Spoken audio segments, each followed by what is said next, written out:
What's up? What's up? What's up? What's up? What's up, everybody? Let's see who's on here.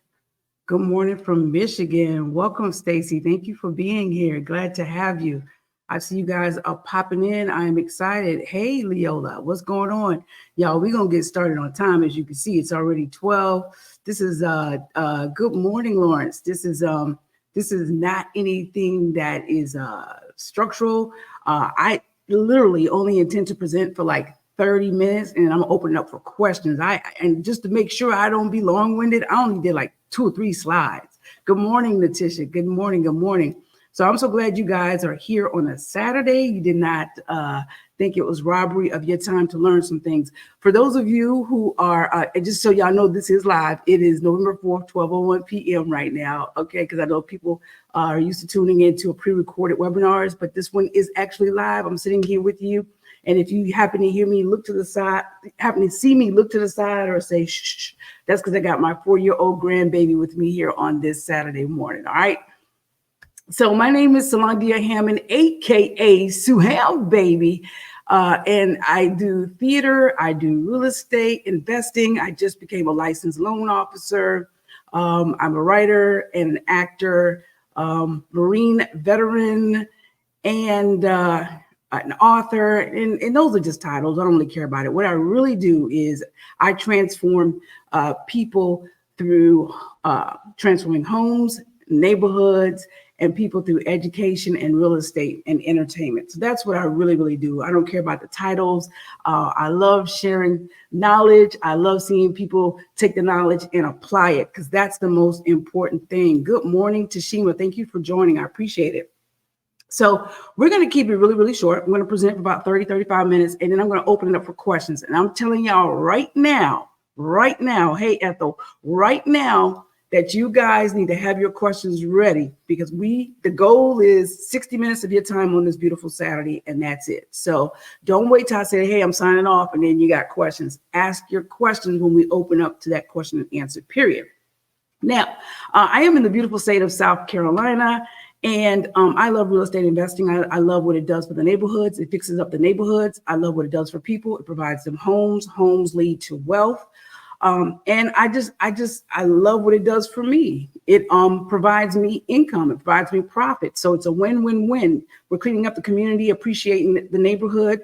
We're providing homes, and we are collecting profits. And I feel like I'm living my purpose through real estate, entertainment, and education. So that's enough about me. The reason why you're on this webinar is because you want to learn how to find and finance properties. Now, I want to be honest with you guys. What I'm probably going to do, I haven't decided yet how often, is probably come live 2 times a month or either once a month and do a series and give information on different things of real estate. It's so many moving parts till it's kind of hard to try to condense everything in a 1-hour webinar.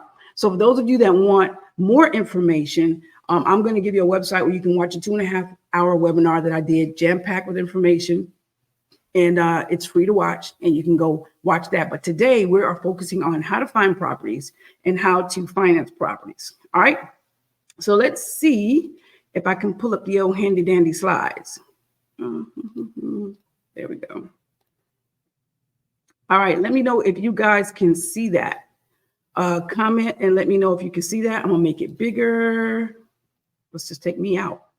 Can you guys see that screen? Comment, and then we can keep moving forward.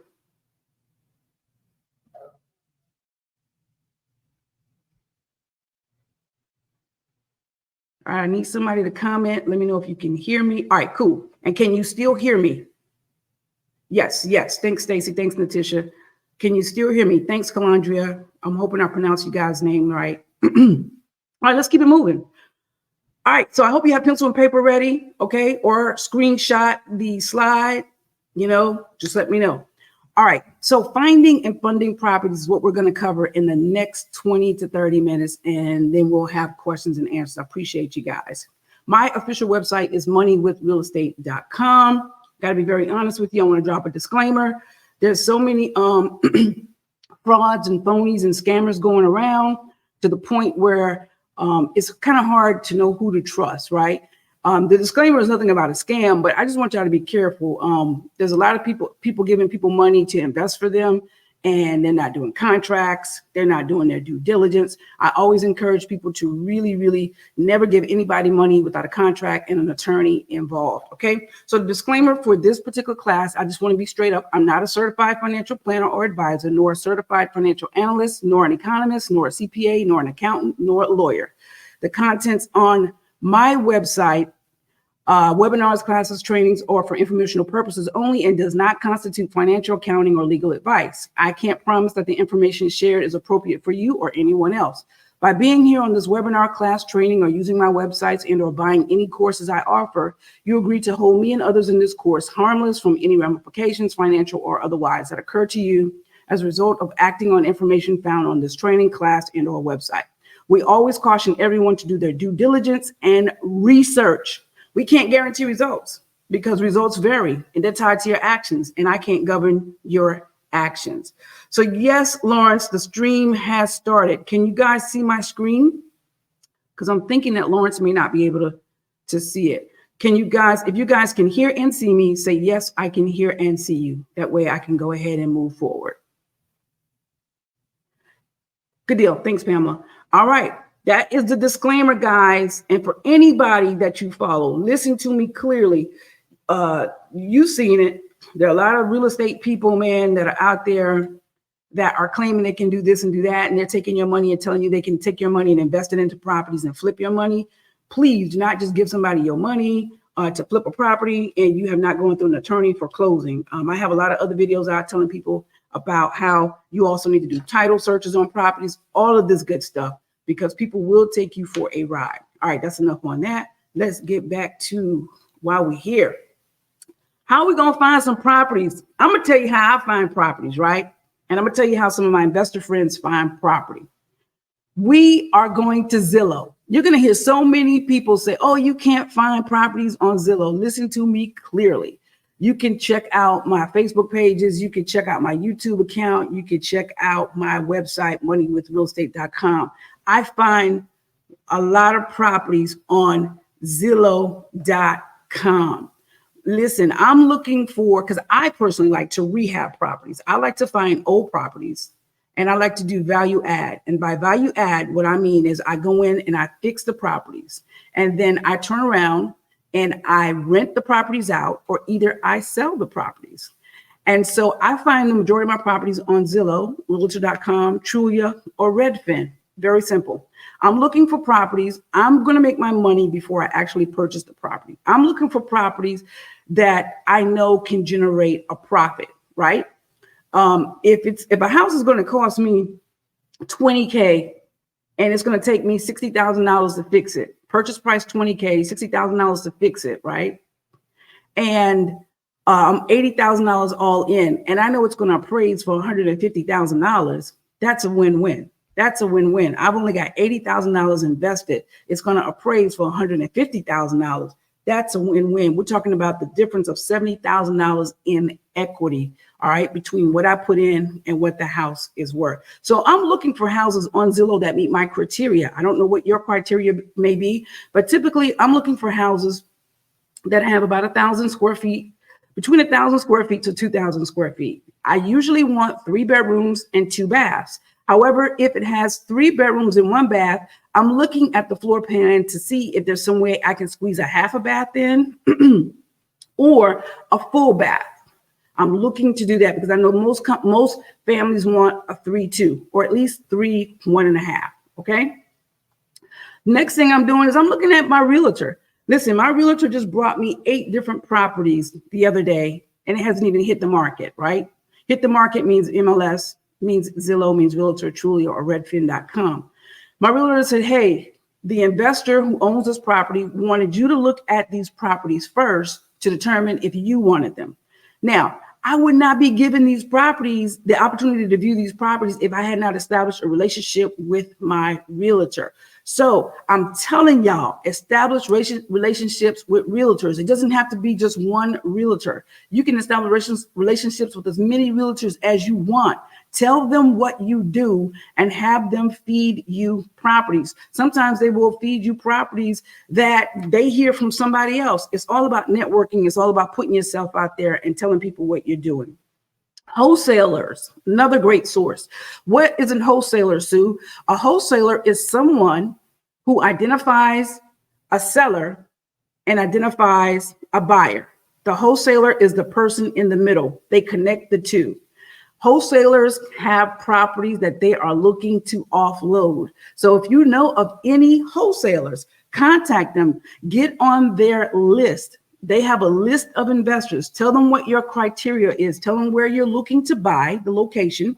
Tell them what you're looking for, whether it's a 3-bedroom, 2-bath, how many square feet. Tell them the price range that you're looking for, and they will feed you properties. I'm on a couple of wholesalers lists, and I get fed properties all the time. There's also a website called auction.com. This is where banks and stuff are auctioning off properties that are foreclosed on. Auction.com and hubzu.com. Now, I personally have not gotten any property off these websites, but I have looked at these websites. I actually bidded on a property on auction.com. I didn't win it, but I did bid on the property. So auction.com, hubzu.com, these are places, these are websites that banks use to sell foreclosed homes. And I'm telling you, you can get most of them for pennies on the freaking dollar, and they're free to use. Everything that I've given you so far is free. You understand what I'm trying to tell you? FREE, just like the webinar that you just signed up for. Free.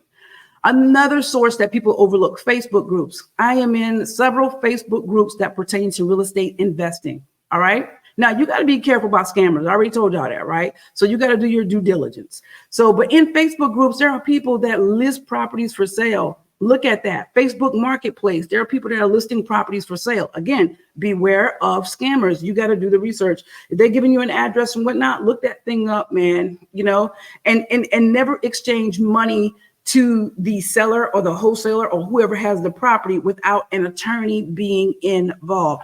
Do you understand that? Comment yes if you understand what I just said. Never exchange money with hey Leola. Yes, Leola says she's a wholesaler. She says connect. Put her up right there. Leola, drop your information in the chat so everybody can see it.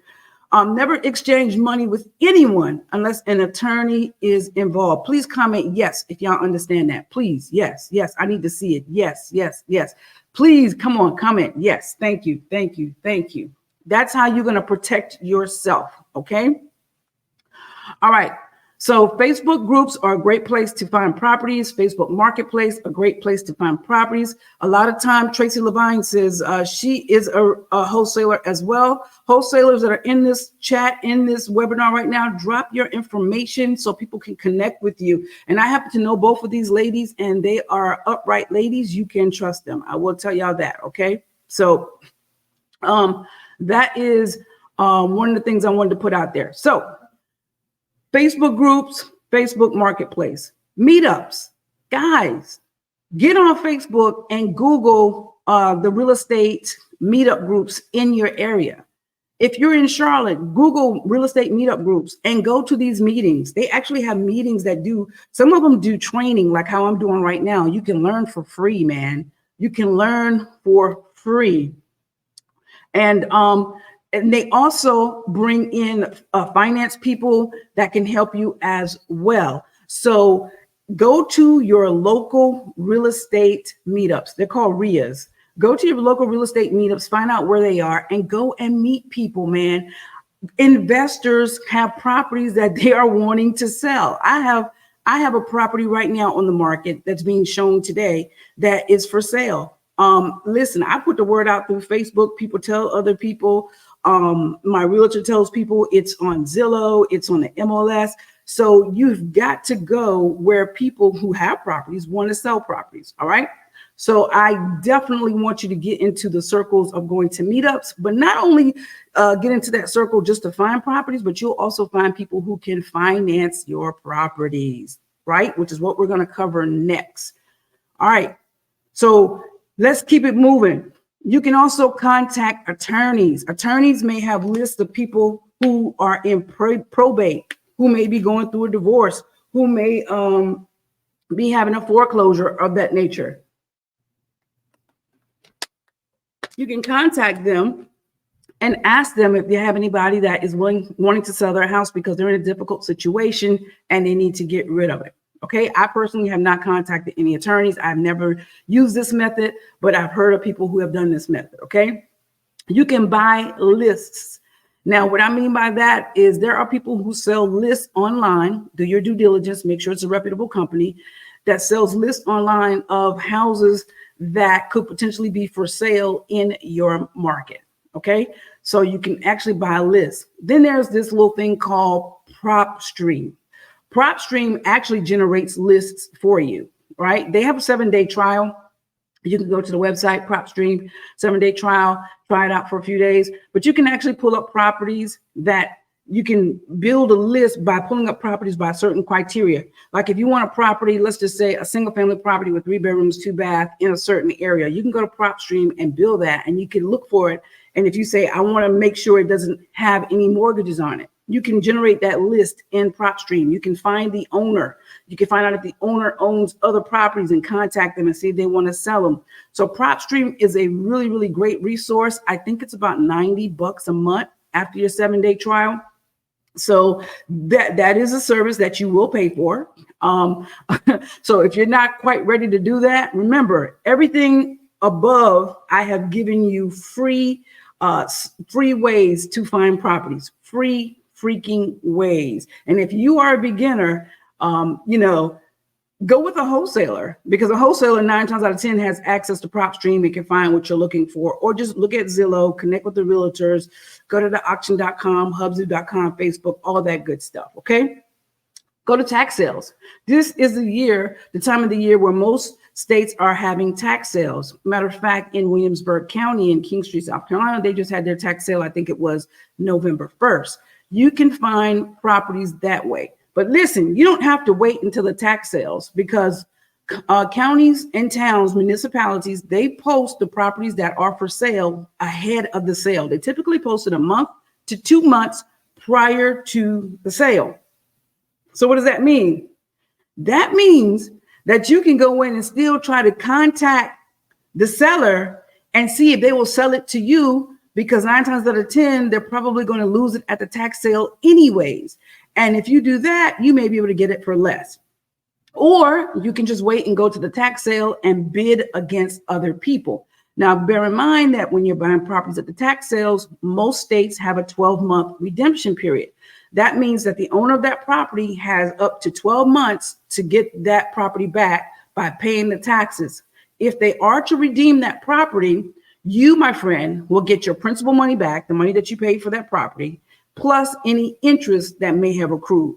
So I always tell people, if you don't mind having your money tied up for a year, one or two things is going to happen. One, you're either going to get the property, or 2, you're going to get your money back, the principal that you paid, plus any interest, which is going to be better than sitting in a bank account anyways. That is my humble opinion.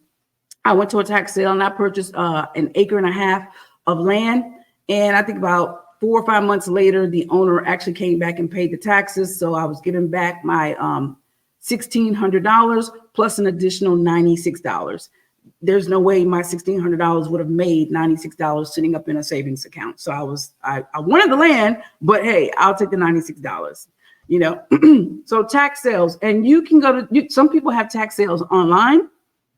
I'll be honest with you. I am not a guru in tax sales online or in other states. I have just gone to the tax sales in my county. But what I can tell you from being there, I've seen where people have paid $25,000 for like 100 acres of land. Come on now, think about that. Let that resonate while I drink some water. $25,000 for an acre of land. I paid, I bid it $1,600 for an acre and a half. I was there where they had like 0.10, 0.10 is not a lot of land, or 0.25 is not a lot of land. But they were actually auctioning off land for $100, $200, $300, $500. Come on now. Think about that. God's not making any more land. So tax sales is another way. Most times you have to have your money the same day to pay for it, or within 2 to 3 days. It depends on what your municipality rules are. I will say this. I put out a video that says, always make sure you do a title search. So if you know that you're going to go to a tax sale and buy somebody's property, again, Most municipalities put out these lists a month or 2 months ahead of time.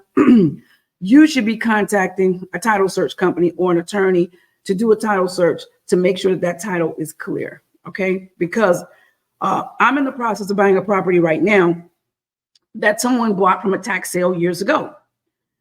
Now, unfortunately, there is a lien against the property from the previous mortgage company. Now, the mortgage is paid, but unfortunately, the mortgage company did not release the lien. And the mortgage company has now since gone out of business. Well, the person who bought it from a tax sale didn't do a title search. They thought they owned it free and clear. Now they're trying to sell it to me. I went to an attorney because I don't do business unless an attorney is involved. I'm in South Carolina. South Carolina is an attorney state. Some states just have title companies. So I don't do business unless an attorney is involved. Went to the attorney, did the title search, and boom, lo and behold, there is a lien against the property. So that means that I would never own it free and clear unless we clear that lien. So now we're going to have to try another method to try to get that lien clear, which means employing another attorney, which means even more money. All right. So just wanted to drop that in y'all's spirit. Are y'all feeling me right now? Is this some good information? Comment yes. Comment yes. Are you learning something? Comment yes. Let me know. Comment yes. Or comment no. If you don't feel like it's good information, if you feel like you're not learning anything. Thank you, Pamela. Pamela says yes. Appreciate that. Claretta says yes. Joy says yes. Tracy says yes. Tashima says yes. Lawrence says yes. Angela says yes. Good. Julius and Raphael says yes. All right, well, we're going to keep it moving. Keep it moving. All right, so another way is classified ads. Pick up the paper, man. Yeah, the newspaper is still being printed. So you can actually use the newspaper and actually look and see who's selling property. It's as simple as that. Go through the classified ads or Craigslist. Let me put a disclaimer out there with Craigslist. Just be very careful because of scammers. Man, you got scammers everywhere. But I've listed property for rent through Zillow.com. And that's another class that we'll teach is how, once you have property, how do you get tenants and all of that good stuff. I've listed a property through Zillow.com because it's free. And Zillow does the background check. It does the credit check. It takes the employment. It does the employment check. It takes their income and everything. And the person applying for the application to rent only pays $29, right? But I've listed my properties on Zillow to get potential renters, and people on Craigslist have actually copied my listing and put it on Craigslist. And that's happened to me a couple of times. So there's nothing I can do about it. All I can do is report to Craigslist that it's a scam. Unfortunately, there have been some people who have paid a deposit. I don't understand why people do this. Why would you pay a deposit to somebody and you haven't seen the property or anything of that nature? But hey, it is what it is. So I said that to say this: if you see property for sale on Craigslist, just be wary, do your due diligence, but that's with any and everything. Drive by. I love this, not the shoot 'em up style, but drive by looking for properties. This is a free method as well. Remember, classified ads is free. Everything so far I've given you has been free except for buying lists and prop streams. Okay. Drive by, put some gas in your car. All right. Might take $3 unleaded per gallon, but put some gas in your car and do a drive-by. Go into neighborhoods and look for some of you might want to go into A-class neighborhoods. A-class neighborhoods are new houses, perfect school system. B-class neighborhoods are houses that's about 3 years older, still a good school system. C-class is houses start getting to 10, 15 years older, average school system. D, continues to go down. D and F is lower class neighborhoods, and the school system is not that great. Some people say I would never buy in a D and an F community, but here's what I came to tell you. There are people that need housing everywhere. And there are some of my investor friends who only buy in D and F communities. And because they realize, hey, I can deal with people like that. I can handle them. People need a place to stay. Listen, I'm gonna service them. So drive by in the neighborhoods that you want to be an owner in if you're renting or if you want to sell. So I'll get in my car because I've loved looking at houses ever since I was a kid. I'll get in my car and I'll just drive by. And if I see something that looks vacant, or if I see something that's not being taken care of, or if I see something that has a paper on the door that looks like they owe taxes, I am stopping and I'm getting the address, and or not only am I getting the address, but I'm also going to ask the neighbors, if they have neighbors, who lives here or who used to live here, who owns this property. Can you give me any information on it? Because a lot of times neighbors want to give you that information because they want the properties beside them to be cleaned up. You may not get the equity, but you'll certainly get the cash flow in DNF areas. That is 100% true, Calandria. So, and that is another class that we will cover. Yes, that is very, very, very, very, very, very, very, very true. You will get cash flow. What is cash flow? Let me just drop that real quick. This is my definition of cash flow. Cash flow is the money that you make on a property after you pay all the expenses. It's the money that you bring to the house. That means if you have a mortgage on it, it's the money that you get from a tenant. If your rent is $1,500, right? That's the money you get from a tenant, and you pay the mortgage. You pay if you're paying landscaping, you pay the landscaping. You set aside money for repairs. You set aside money for vacancy. You set aside money for any capital expenditures that may come up, insurance, taxes, all that good stuff. You pay all that good stuff. Whatever is left from that rent and your expenses is the cash flow. That's the money that you bring to the house, and we always want positive cash flow unless you've got a lot of properties to offset that and you are banking on appreciation. All right. Appreciation is really how you get rich. I used to say back in the day, oh no, it's cash flow, but appreciation is really how you get rich. I live in Horry County, and in Horry County right now, appreciation is like 15 to 18% a year. So you do the math. You buy $100,000 house, you hold it for a year, it's appreciated 15%. That's $15,000 you just made just living in your house. All right. That's just something to think about.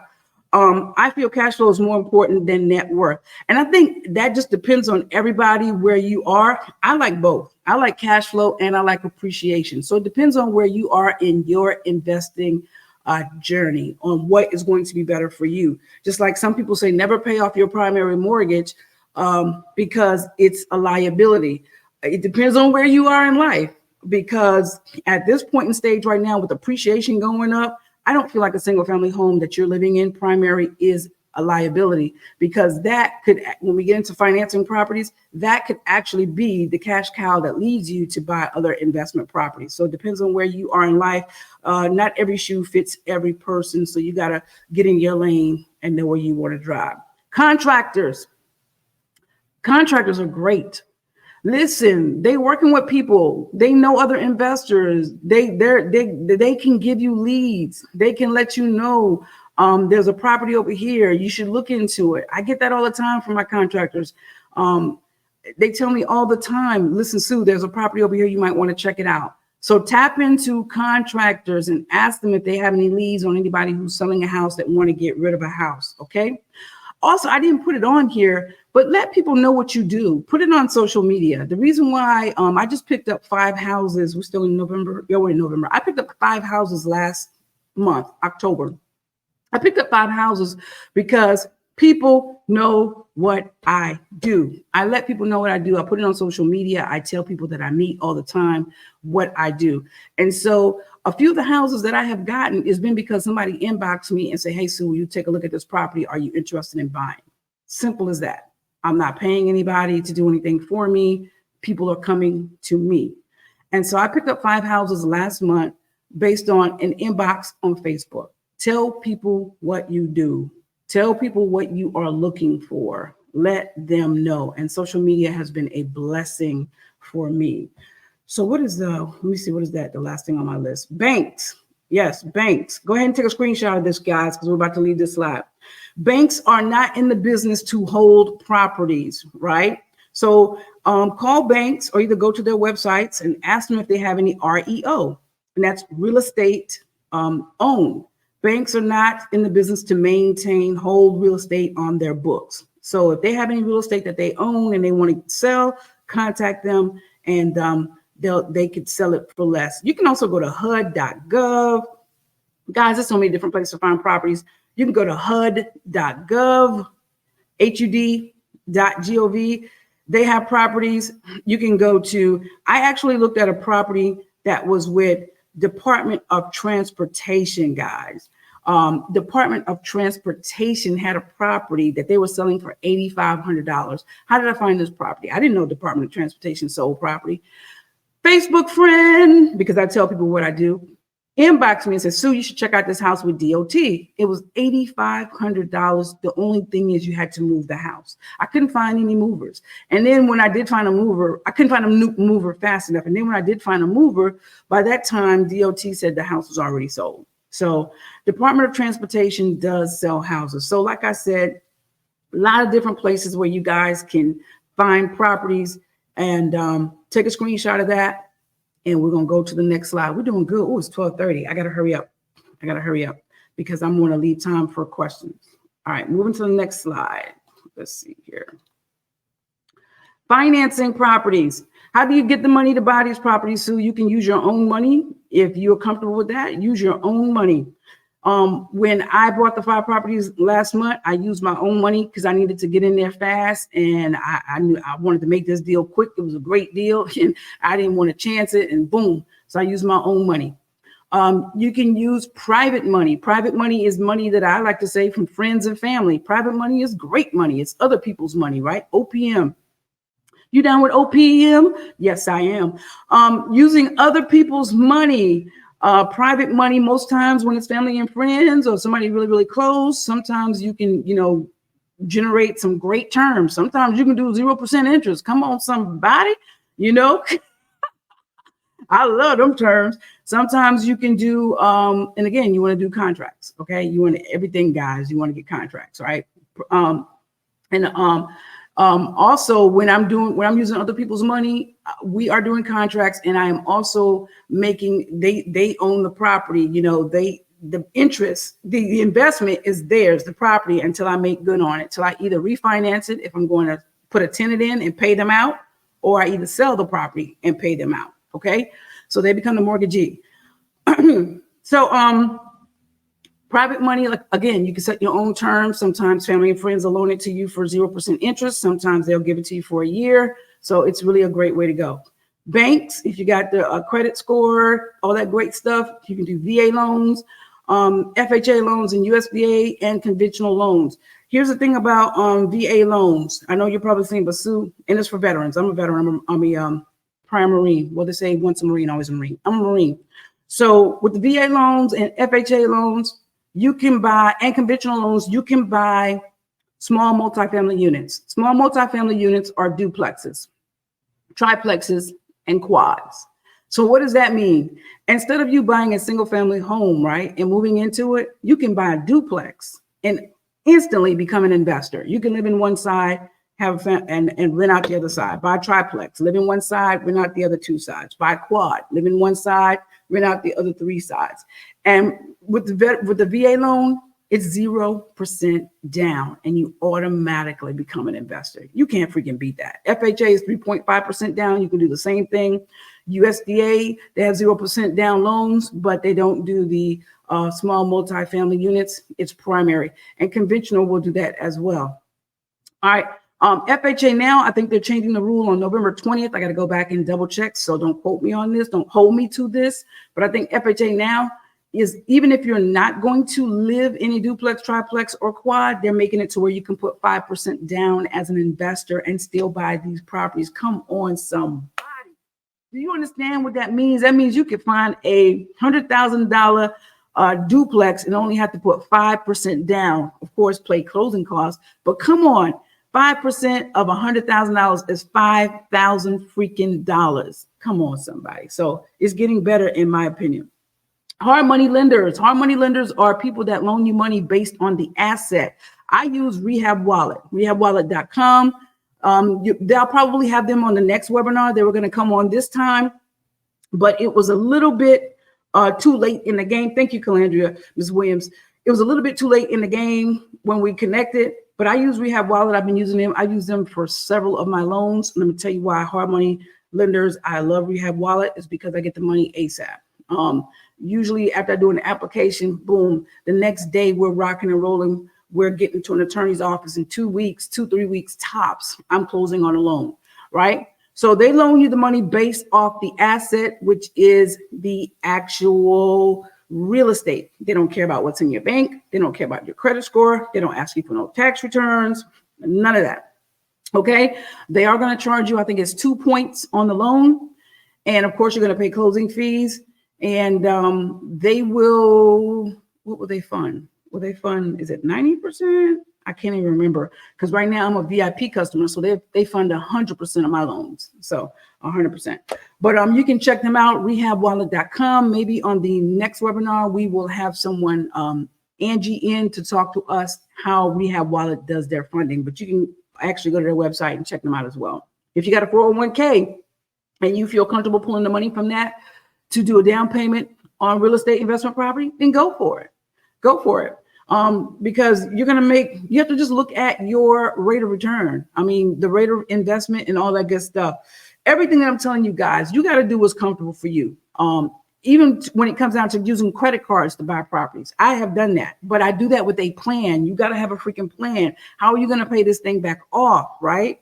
Because if you got 0% interest on a credit card for a year, and you know that you can get a property and turn it around if you want to rehab it, and put a tenant in it or sell it, and you can pay off that credit card, why not do it? It's 0% interest. It's like using cash. But you got to do what's smart for you, and you got to have a freaking plan. HELOC, home equity line of credit. You got a house. I don't know of anybody really that's doing HELOCs on investment property. So basically it's on your primary property. So if you have a house and it's got a bunch of equity in it, remember I said that a little bit earlier, that could be your cash cow. That could be the money that you use to buy your investment properties, because you, like most of us, you may have like a 2.75% interest rate, 3.75% interest rate on your primary mortgage. Nobody wants to mess that up. Ain't nobody finna mess that up to go get an 8% interest rate to do a refinance. No. What you would want to do is, if you qualify, is get a HELOC, home equity line of credit. And it works pretty much like a credit card. They're going to loan you money based off the equity that you have available in your house. And anytime that you use it, that's what you make a payment on. And if they give you 50,000, let's just say you use 40,000, and then you pay off that money in 3 months, boom, now you got access to 50,000 again. It's like a credit card, revolving line of credit. You can do your further research on that if you are interested in that. The interest rate is going to be a little bit higher, but the great thing about that is that it does not mess with your primary mortgage, right? If you've got great interest rates at 4% right now, 5%, heck, even 6% right now, you don't want to touch that right now. You want to leave that primary interest rate on your primary mortgage just where it is, and see if you qualify for a HELOC if you have the equity in your property. Also have real estate fund on there. Now, and what I mean by that, real estate fund, meaning a group of you can get together and pool your money together to go in and buy properties. Okay. Again, I always advise that you have paperwork in place. How you going to do that? All right. I love seller finance. I've done that as well. Seller finance allows me, I'm sorry, said someone was at my door. Sorry about that, guys. Seller finance allows me the opportunity to get property and negotiate the terms. I bought a property that I found off Zillow, going back to a free method. I went to Zillow and I clicked on for sale by owners. If you don't know that, Zillow, Realtor.com, I think Realtor.com has it as well, but they have a section that says for sale by owners. And I clicked on it for sale by owners, seeing where a guy was selling the property. I think I've run through so many properties. I'm trying to remember how much it was for. I think it was for 29,000. I can't remember. He was selling the property for 29,000. So I was like, let me contact him and let me see if he's willing to do, a seller finance. And what that means is he didn't have a mortgage on the property. I wanted to see if he would be the bank. If we could go to an attorney, I enter into a mortgage with him. He's the owner, he's the bank, and we set terms. We set a term for 5 years at 8% interest rate. I put down, he was requiring $4,000, but there were other people looking at the house, so I put down $7,000, okay? Because I wanted to show him that I really wanted it. I knew I was going to refinance the house. I was going to fix the house and refinance it and pay him out, which is what I did, as well as put money in my pocket and put a tenant into the house. But the thing about seller finance, you get to negotiate your own terms. Sometimes it just depends. You can get creative. Sometimes you can say, hey, if you'll do me 0% interest Instead of me paying you what you're asking, $29,000, I'll give you $35,000. They may do it because they're getting a little bit more money, because in your mind, you've already done the analyzation, the computation to understand that this house is going to make money. I have room in my budget to give him another $6,000, $7,000, $10,000 just so I can get a 0% interest rate. So it just depends on how you want to do it. But at the end of the day, everything needs to go to an attorney. And that's exactly what we did. We had the mortgage recorded, the deed recorded. We went through an attorney, and boom, every month I sent him $385 as my mortgage payment on that house while I was fixing it up. And then once I got it refinanced, the bank paid him out, gave me the difference in what I owed him and the equity I was getting, put that money in my pocket, and then I put a tenant into the house, and they paid the new mortgage payment to the bank plus the taxes and the insurance. And I still made an extra $400 or $500 a month on cash flow. All right. So sometimes you can negotiate things with sellers to where you put down very little down payment. Sometimes you can negotiate, hey, I don't want to put anything down. Let's do a 2-year balloon payment. That means amortized over 30 years. That means in 2 years, I have to give you the entire balance in 2 years, because some people may not want to do a 5-year or 10-year or 20-year or 30-year loan. So it just depends on how you and that seller set that up. I want you guys to take a picture of this, because these are some of the ways that you can finance the properties. So how do I find hard money lenders? Listen, I want you to go to biggerpockets.com. They've got some great information out there, a lot of great podcasts, a lot of great books, a lot of great forums. But what people don't even know is that biggerpockets.com has, I don't know, maybe 1,000 lenders that you can go on there and look and see what they offer. Biggerpockets.com. If you're looking for other financiers, you can go to Google. You can ask other investors, please take a picture of this, take a picture of this. But there's so many different ways that you can finance a property. This is not an all-inclusive list. This is just some of the things that I have tried, some of the things that some of my investor friends have tried, and we know it works. Listen, I tell people all the time, it's always a great time to buy real estate as long as you buy right. If you know what your numbers are, you know what your exit strategy is, you know what the plan is, it's always a great time to buy real estate.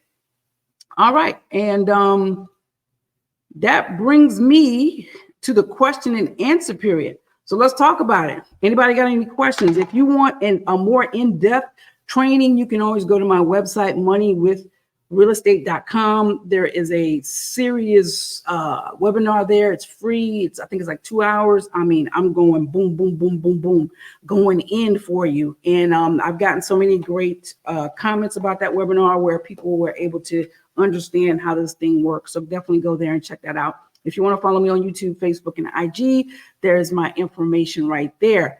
But at this time, we got 17 minutes, Dougie Fresh, 17 minutes. Any questions about what we have covered? Any comments, anything you want to say? I am here for it until 1 p.m. Eastern Standard Time. Hey, Sonia, let's see what Sonia says. How can you buy an investment property while living in your primary home if primary is with FHA? I was told you must sell, rent your primary before buying investment property. This would be the first investment property for me. How long have you had your FHA loan?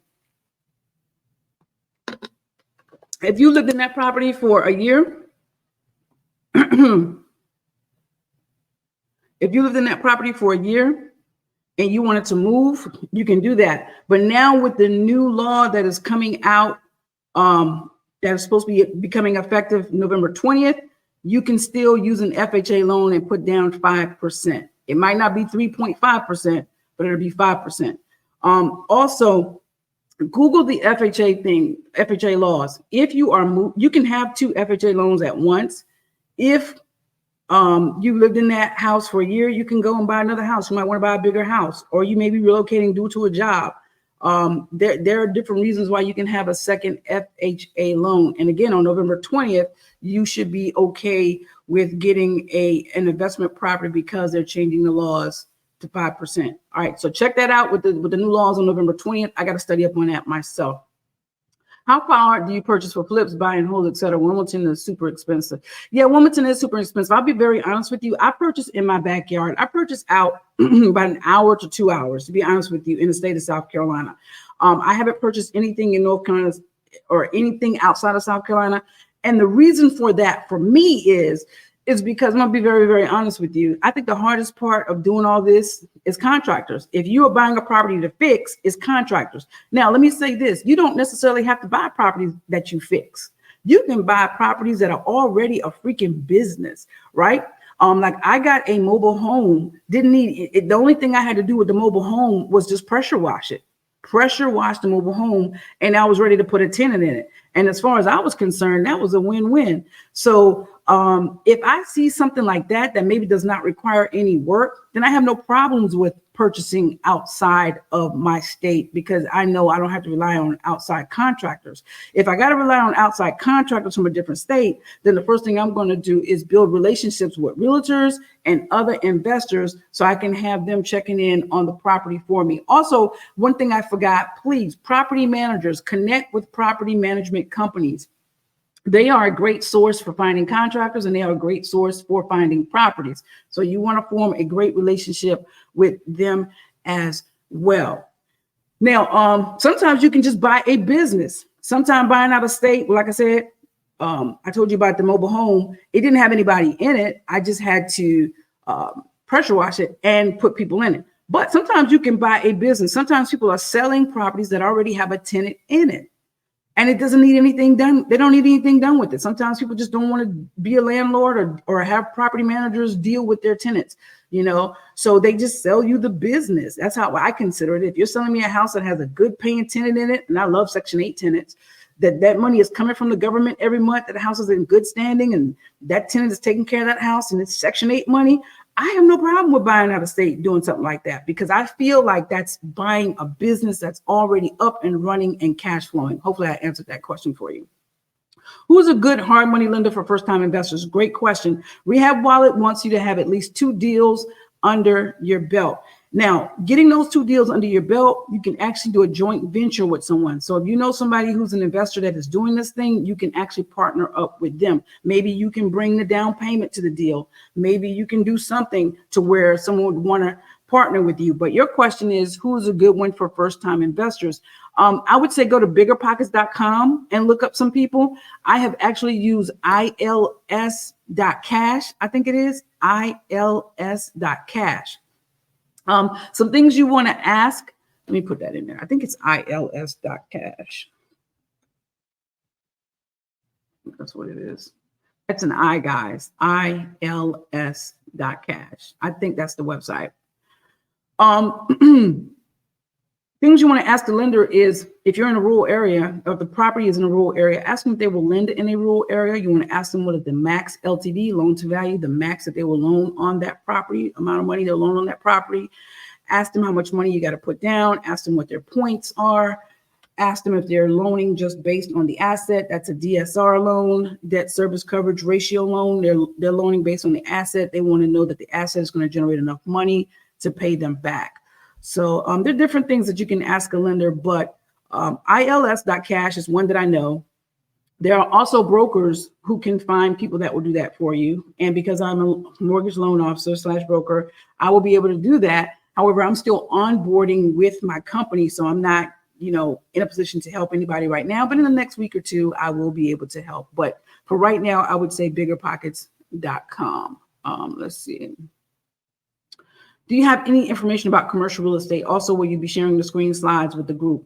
I really want you, what I'll do is I'll send this recording back to the group, and you guys can, watch this as many times as you want and screenshot the slides. What specifically about commercial real estate are you asking? I will be very honest with you. I don't own commercial real estate. I do own a couple of duplexes. But that's small multifamily. When you start talking commercial, when you're talking about units, you're talking about 5 units or more, or either you're talking about office space, warehouse, you're talking about storage components, those things. I don't do that. I am studying those things because I do want to move up into storage facilities. So that is my honest answer about that. You're more than welcome, Sonia. Thank you, Leola, with How do you vet your tenants? I vet my tenants. Well, first thing I do is I'm going through Zillow.com because Zillow only charges them $29. You got some people. Okay, first of all, let me say this. Either you hire a property manager to do all that for you, okay, or you do it yourself. Hire a property management company to do that for you, or you do it yourself. How do you find property management companies? That's going to be another series that we'll teach on. You can Google them. You can get references from all the different places that I just listed on this webinar: realtors, contractors, going to Meetups, Google, all that great stuff. So if you yourself are going to do the rental process and all of that, be the landlord, then the way that I do it is I'm putting my stuff on Zillow and I am listing my property and I am stating, what I am looking for. I'm gonna be very honest with you. It's very hard to find people who make 3 times the rent. A lot of people are looking for people who make their income has to be 3 times the rent. Example, if the rent is $1,000, they're saying that in order to qualify for this property, you have to make 3 times the rent. That means you have to make $3,000.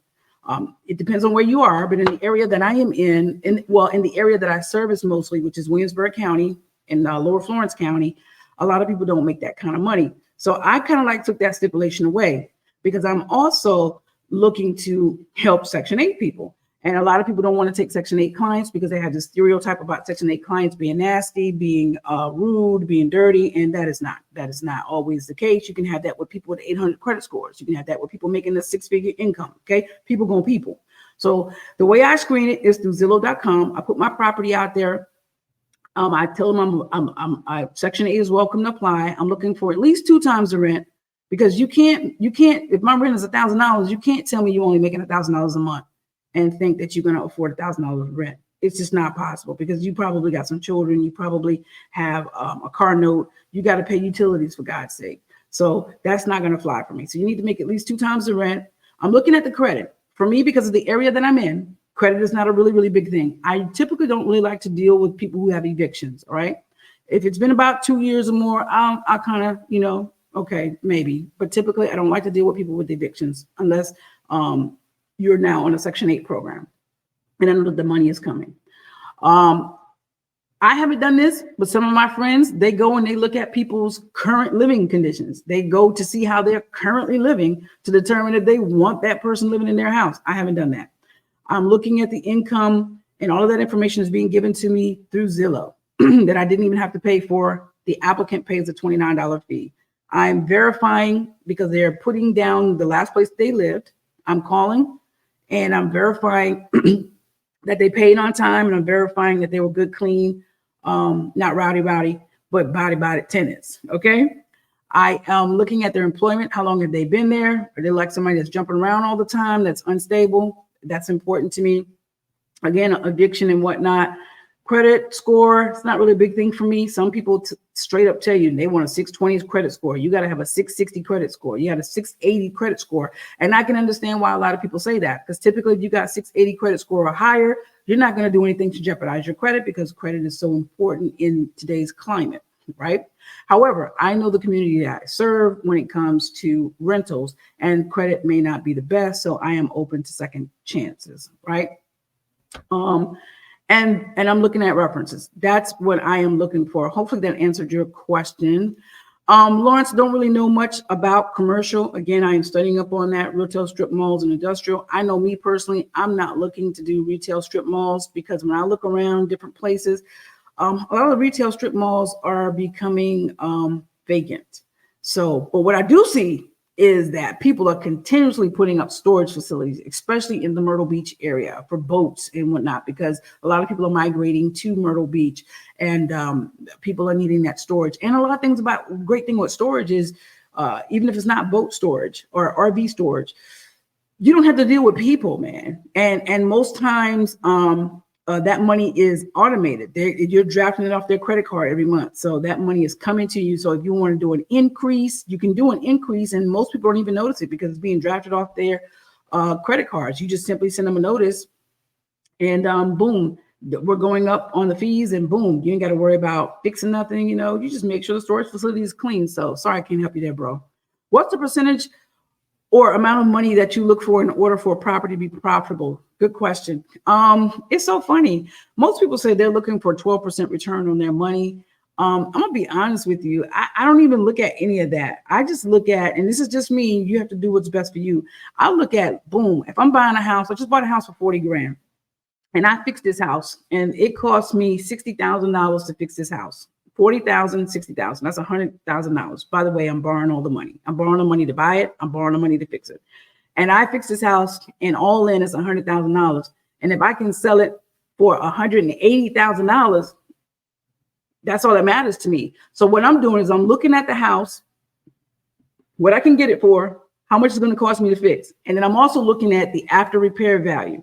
What is this house going to be worth after I fix it? This is another reason why you want to become really great friends with realtors, because if you don't know how to look at comps yourself, meaning go to Zillow or Realtor.com and look for similar properties to determine the value, then you want to get with a realtor who can run a CMA for you, which is a cost market analysis. And what that is they're basically running comps to tell you what this property could be worth after you fixed it based on similar properties. But as an investor, you also want to know how to be able to do that yourself. Just simply go to Zillow and look for properties that have sold in and around that area that are similar to yours. Now, you don't want to compare apples to oranges. You know that your house is going to be completely remodeled. So you don't want to compare your 3-bedroom, 2-bath to a house that sold and it was completely not remodeled, right? Don't base your value off of that. Your value is going to be based off something that's similar, which means remodeled. Also, if your house has 0.5 acres and everything else is the same, but you have 0.5 acres and the house you're trying to compare it to has 50 acres, that's apples to oranges. You can't compare the value like that, okay? So that's just something to think about. So I'm just looking at what it's going to cost me, how much it costs to fix it, and what will this house be worth? And what's in between there is good for me. If I can make $20,000 off a house, I'm happy. I typically don't make $20,000 off a house. I'm typically making anywhere between $40,000 to 6 figures off a house. That's what I'm looking for. Bottom line, 40,000. And for me, I'm like, hey, even though if I'm selling that house, it's going to be taxed. My thing is I didn't have to go to a job to do that. Number one, I didn't have to go to a job. Number two, I'm employing a lot of people because of what I do. I'm employing contractors. I'm employing insurance agents. I'm employing attorneys. I'm employing people who survey the land. I'm employing all kinds of people that go into a real estate transaction. And I'm also cleaning up the neighborhood. Now, if I'm refinancing that property, what I'm looking at is, okay, yeah, I might have paid 40 for the house and 60 for fixing it. That's 100,000. And yes, it may be worth 180, but the bank is only going to give me 75%, 70 to 75% of that value. So now I'm doing the math backwards. 70% of $180,000. Is that going to be worth it to me to do that house? Because I got to pay back my hard money lenders, the $100,000 I used to buy and fix the house. And then I want to take a little cash to the house. And that cash that I take to the house is non-taxable because it's a loan. And then I'm looking at, okay, what is that mortgage payment going to be? Because am I going to be able to get enough rent to take care of that mortgage payment, the taxes and the insurance and the interest, right? As well as money that I want to put aside for if anything goes wrong with that house and for any vacancies. And that's how I look at that.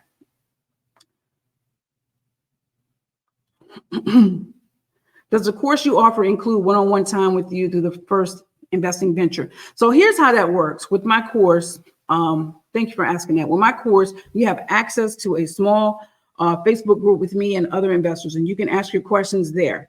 Now, what I do is I always invite my investors to come with me on my projects. So it's because, there's a lot of scammers out there. And then plus, I do believe that some people learn by being in the project themselves. So I've had some investors show up. They've actually come to see how housing inspectors inspect the house, what they look for and whatnot. They come up where they've been on a job with me. And I said, see, there's no contractors here today. Where the hell are they at? You know what I'm saying? Because that happens. So they get to see that somebody should be working every day, but ain't nobody working today, right? So I invite you to come out on my job sites. We do webinars. We bring people in. And if you need a one-on-one, I have no problem with doing that. It's just that it has to be done virtually unless you are local to me. If you're local to me and it's not too far away, I have no problem with coming on your job sites and giving information and giving recommendation and advice. But otherwise, everything is done virtually. So hopefully that answered your question. I was looking into storage last week. How ironic. Yeah. Going through Zillow, do the tenants remit payments directly to you, or how does that work? The tenants can, Zillow does payments. Good question, Pamela. You can take payment. Everything is so automated now, guys. It's so crazy. You can take payments through Zillow for your rentals. If that's what you want to do, you can create a lease through Zillow. I've never done it. I use avail.co.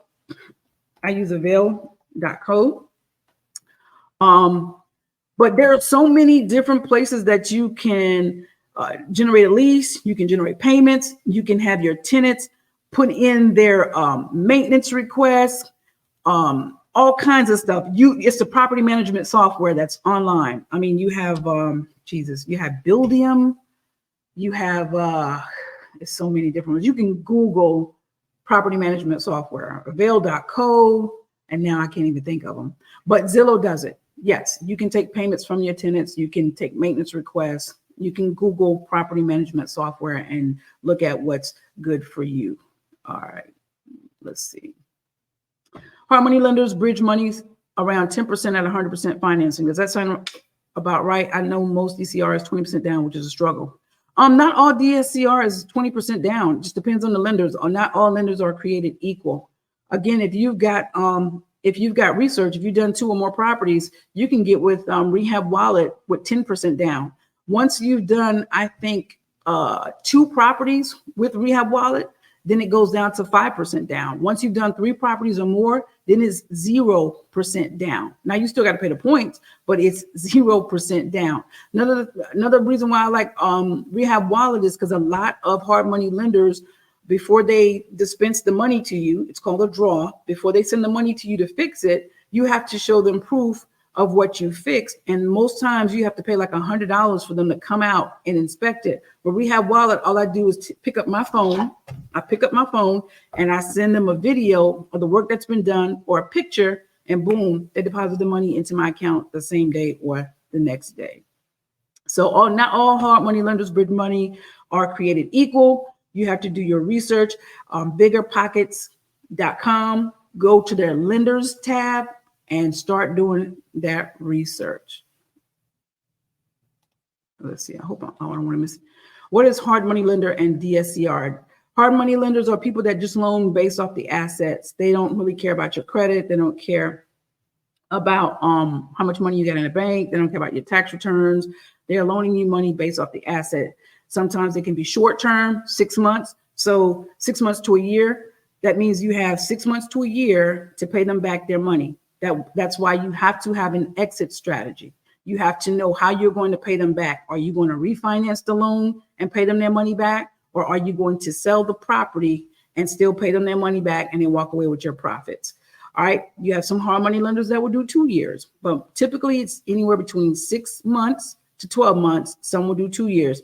Now, there's also hard money lenders that do 30-year financing, but that's on permanent financing. That's once you've already fixed the house. If you're rehabbing, after you've already fixed the house, then you can do a 30-year loan with them. Cool beans, you got 1 property already. That's what's up.